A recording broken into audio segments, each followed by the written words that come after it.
যেদিন Neymar football থেকে বিদায় নেবে সেদিন শুধু একটা খেলোয়াড় বিদায় নেবে লক্ষ লক্ষ মানুষের স্বপ্ন, রাত জাগা আর হাসি কান্না মেশানো স্মৃতি। ব্রাজিল টিম সাপোর্ট করে শুধু নেইমারের জন্য হয়তো সেদিন থেকে টিভির সামনে কেউ আর আগের মতো বসবে না। রাত 2টার ম্যাচ, যেখানে চোখে ঘুম কিন্তু মনে শুধু একটাই অপেক্ষা, আজ নেইমার কি ম্যাজিক দেখাবে। হয়তো কেউ আর সেই অপেক্ষায় থাকবে না। যে ছেলেটা ড্রিবল করে 3 থেকে 4 জনকে কাটিয়ে যেত, যে হাসি মুখে খেলতো, যে হারলেও কাঁদতো, জিতলেও কাঁদতো, সে একদিন চুপচাপ বলবে আমি আর খেলবো না। সেদিন তার ভক্তদের চোখে পানি থাকবে।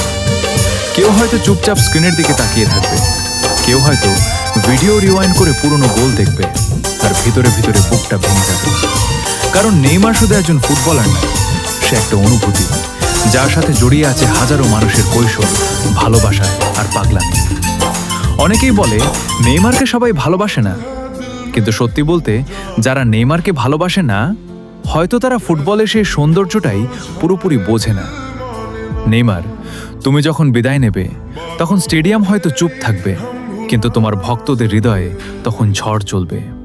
কারণ কিংবদন্তিরা কখনো হারিয়ে যায় না, তারা থেকে যায় প্রতিটা ড্রিবলে, প্রতিটা স্মৃতিতে, প্রতিটা ভালোবাসায়।